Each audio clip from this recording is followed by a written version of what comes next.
When Mr. LeBlanc was previously in court, entered a plea of guilty in cause number 21-38605 to the state jail felony offense of theft, and in 22-40408 to the state jail felony offense of abandoning or endangering a child. The agreement in those cases was for a cap of 15 months in the state jail prison. I have received the pre-sentence report. Has everyone had an opportunity to review that report? Yes, Your Honor. Yes, sir. Are there any additions or corrections? Not from the state. No, Your Honor. All right, Mr. Jeffries, you may proceed. Your Honor,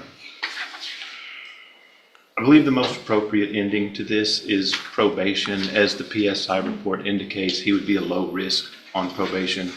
I think just for context, a little bit of history on Mr. LeBlanc. He grew up in foster care.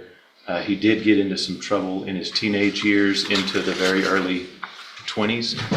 I believe the last time he got in any trouble, he was 21. He's in his 30s now. It's been 10 years since his last issue, and that was not a major issue that he had. And like I said, he was very youthful at the time. These situations, it's not a situation where he's going to go to prison forever and not come back. He's going to be back in society at some point. And what we ask is that we give him an opportunity to grow. Growth is important, and growth sometimes comes through very troublesome circumstances. In Mr. LeBlanc's case, the child involved in this particular situation has passed due to an illness, and that passing has has given him perspective that most of us want nothing to do with. And it's allowed him to reevaluate his life and to see the mistakes that have been made and to grow from it in a way where he's actively contributing to his community. He's volunteering with kids. He's giving up his time and his finances to coach youth football, taking these kids all over the place, trying to teach them the way to do things to prevent them from following the same path that he's taken. Along with that, he does have a 5-year-old daughter that he's very active with, that he has custody of 50% of the time, and he's a strong financial supporter of her. And what we're asking the court to do is to take all that into consideration, along with the fact that the PSI has him indicated as a low risk for probation, and just allow him to continue that growth. Thank you, Mr. Jeffries. Mr. Smith? Judge, the child that passed is the child that he left alone in the car in a parking lot at Academy while he and 2 friends went in and stole hundreds and hundreds of dollars worth of stuff, or attempted to steal. He basically says that was his buddies. He wasn't even doing it. They were all obviously working together. They covered the license plate with a rag so that they could make a speedy getaway. They didn't just go in and grab a few things. They had duffel bags full of clothing and items from Academy. He's been given probation opportunities before and was revoked. His criminal history speaks against him, and I believe I would ask for state jail time in this case.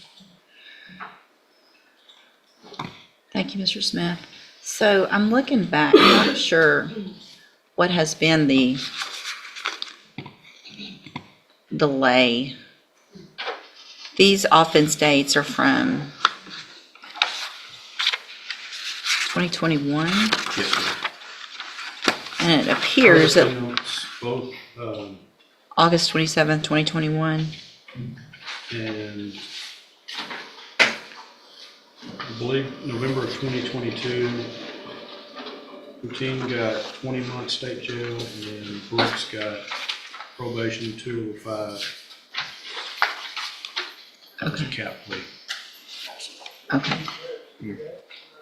Your Honor, if I could add just a information. Mr. LeBlanc's position, he understands that he's accountable for this theft.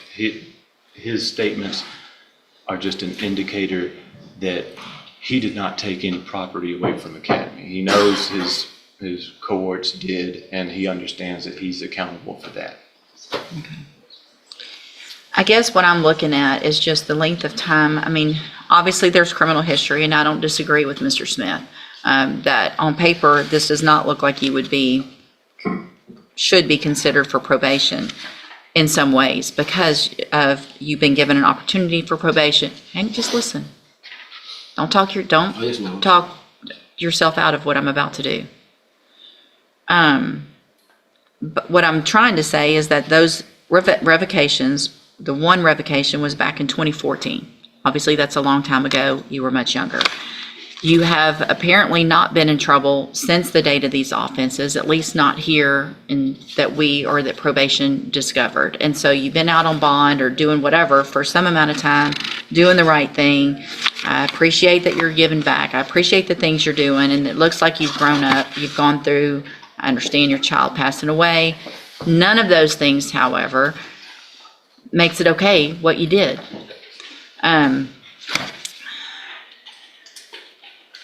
All right, so in cause number 21-38605, I'm going to find that you entered your plea of guilty freely and voluntarily. Find sufficient evidence to find you guilty, and at this time find you guilty of the state jail felony offense of theft. I'm going to sentence you to a term of 2 years in the state jail prison, but I'm going to probate that for 5 years. You will be ordered to pay a $500 fine and to follow all of the rules and conditions of probation. In cause number 22-40408, I'm also going to find sufficient evidence to find you guilty, and at this time find you guilty of endangering a child, state jail felony. Sentence you to a term of 2 years in the state jail prison, but I'm going to probate that, put you on probation for 5 years. You're also ordered to pay a $500 fine in that case, and you're ordered to follow all of the rules and conditions of probation. Part of those rules and conditions, you are to have no contact whatsoever with the co-defendants, Kendall Pushy and Marquise Brooks. You're also not allowed to go to academy. And I'm also ordering that you have to find, you're not allowed, I don't know if you're still using medical marijuana. You cannot use that. Yes, ma'am. Because the facts in this case looks like you were doing more than just using medical marijuana. Oh, no. Hang on. When there's scales and stuff involved, that's not somebody that's going to get medical marijuana. And that's what was inside the baby's backpack. All right? Okay. So if you test positive for marijuana, it is a violation of your probation. You will be right back in here facing the 2-year sentence that I gave you today. No negotiation. I just gave you the max, 2 years. Okay? If you follow all of the rules and conditions of probation that you're supposed to, then for all practical purposes, your case here in court is over. You'll be able to serve those 2-year sentences while you're out on probation. But again, the other side of that is if you violate any condition of probation, you'll be brought back here and you'll be facing those 2-year sentences that I just gave you.